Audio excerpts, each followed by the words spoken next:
Well, hi, Mother Fathers. Welcome in. It is another edition of Kyle Reacts here on your Wednesday, July 30th, 2025. And we are breaking down AEW Dynamite because it is Wednesday, and you know what that means. This may end up being possibly one of the shortest reacts I do, and not for a good reason. This show reminded me why I don't watch AEW, or why I didn't. A lot of people are going to say, what are we talking about? The action was great, whatever. They had their world champion and their women's world champion not main event the show. Technically, Adam Page came out at like 10:13, 13 minutes after the damn show is supposed to be over. Because Tony Khan can't book a show on time. That kind of saved it. MJF saved it a little bit at the end, but Mark Briscoe versus Ricochet was your main event match on a Dynamite that had Adam Page defend his championship against the guy he just defended against in the main event of All In. Which, again, they need a death match, those two, because that match was terrible. And shocker, there was interference, even though there's not supposed to be interference. There's interference because they can't not have interference in a match, especially a championship one. It's a joke. I mean, it's a joke. And the match was bad, too. They looked awful together, like Moxley and Page. I'm not going to say Adam Page is a bad worker overall, but him and Moxley have no chemistry. Any positives Moxley had from his time in WWE are gone. Like, that dude cannot work. I'm sorry. He can't. And they don't care. Speaking of not caring, the Young Bucks are still doing this stupid stick.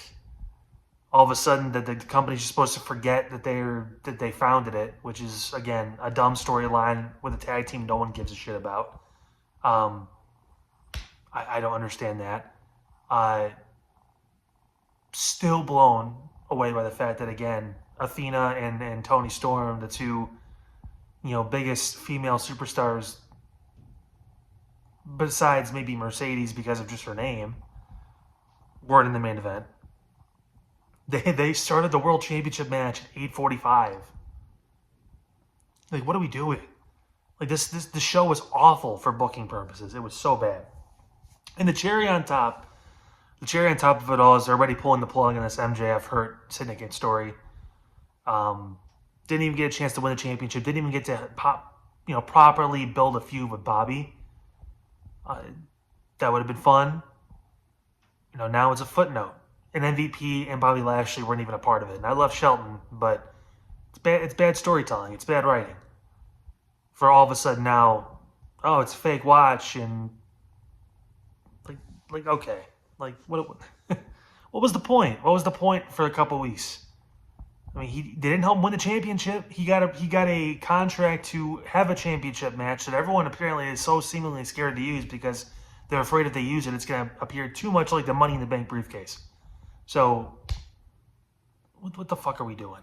Like, I don't get this show. I don't get Tony Khan and his mindset. I don't get his stupid fucking meetings he's having now that make the product worse. Their viewership has gone down since All In. It's all you need to know.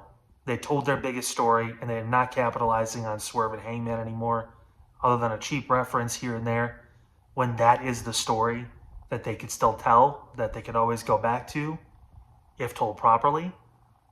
But, God, it just doesn't.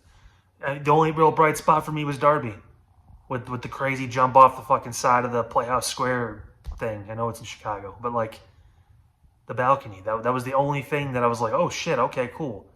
Because apparently if we're going to do interference, we're just going to do interference. And I thought to myself, you know what? They're going to have him come out, but they're not going to be technically at ringside. And lo and behold, they were out. And Marina Shafir was ringside and got thrown out, even though she wasn't supposed to be there in the first place. So,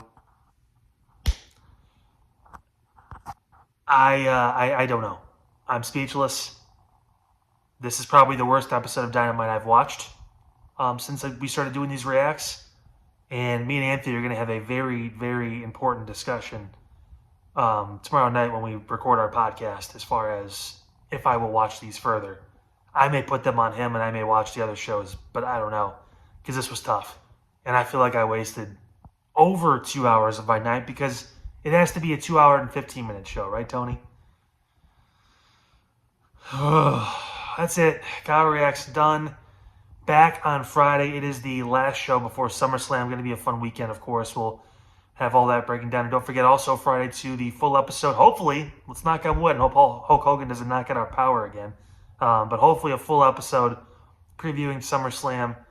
And Anthony's been a little bit of a negative Nancy past couple days. He's in a dumps about what's going on. The Browns season's about to start. He's shitting on the Browns already. They haven't even played a down in the preseason yet.